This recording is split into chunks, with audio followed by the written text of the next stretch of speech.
Are you looking for peace of mind at your doorstep? Look no further. With the Blink Video Doorbell, your home's entrance is always within your control.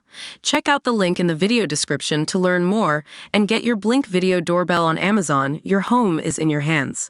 Gary Lineker may be earning £1.35 million at BBC, but his business has the potential to be just as lucrative.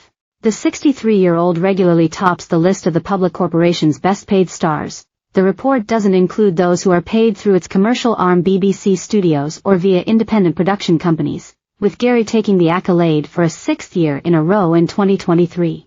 His responsibilities for the broadcaster include presenting Match of the Day, and more recently, he's been leading coverage of Euro 2024, as England progresses through the tournament. When he's not appearing on TV, Gary spends some of his time recording the hugely successful podcast, The Rest is Football, with fellow former England players Alan Shearer and Micah Richards. But that's only part of the story. The podcast is part of Goal Hanger, which houses a number of franchises on different subjects.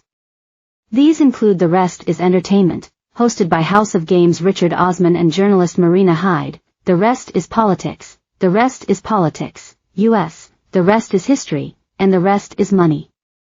Whilst they also produce other series outside of The Rest is Group, including Wars That Shaped the World, and Disorder, which explain complicated news in a simpler way. It bills itself as the UK's largest independent podcast group and entertains millions of listeners every month. The popularity of the podcasts has made Goal Hanger a very profitable business, and Gary directly benefits as he founded the company alongside partners Tony Pastor and Jack Davenport. Although, when they originally formed the company, it was intended to just make sporting documentaries. It added the podcast division in 2022 and has seemingly not looked back. The sister company, Goal Hanger Films, now continues on with the initial goal. On the most recent filing for Goal Hanger Podcasts, Tony and Jack are listed as directors, with Gary being a person with significant control. Their micro-company accounts filed in February for the financial year ending in May 2023. Show their capital and reserves were at £590,985, which was a steep increase from 2022, £207,883. They have enjoyed extreme growth of 184%, which kind of puts our side hustle of selling old clothes on Vint for £3 to shame. If the company continues on the trajectory, it could eventually become one of Gary's main earners, so although, the famous saying goes, don't give up the day job, he probably could. Podcasting is undoubtedly a great sector to be in, with podcast listeners increasing every year. There are currently over 464 million podcast listeners worldwide, and accountancy firm PwC predicting advertising revenues from podcasts in the UK will hit £64 million by next year. The presenters benefit from Goal Hanger's financial prosperity too, as they have a revenue-sharing business model in place, which means hosts of the main titles take a third of the podcast's revenues, and Goal Hanger also take a third. Rory Stewart, who fronts The Rest is Politics alongside Alastair Campbell, described it as championship footballer money. Gary puts their success down to a combination of ingredients. I think we started early, recognized that podcasting was going to be interesting, got a bit lucky and made some good choices.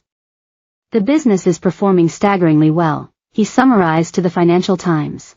When discussing his venture with the New Statesman, Gary described it as a relatively new genre, so we don't really know what the boundaries are in terms of growth. Gary Lineker backs ex-Chelsea boss to replace Gareth Southgate as next England manager. Carol Vorderman calls for BBC to sack Laura Quensberg after a disgraceful remark. Micah Richards responds as viewers complain BBC pundits were too positive about England. Dr. Michael Mosley to be honored in most heartwarming way on BBC. But it's a very, very good business, he quickly added. Gary was also asked in the 2022 interview if he'd consider leaving BBC to become a full-time podcaster and replied, maybe. Who knows? Life's thrown many things at me. What I own, we swapped a difficult landlord for our vibrant £460,000 London flat. Mum transforms rented council house into brat's shrine despite threat of £7,000 fine. Get paid to live on this idyllic European island, but there's a catch. What I own, we saved for 10 years to buy our first home in West Sussex for £415,000. I am worried about housing.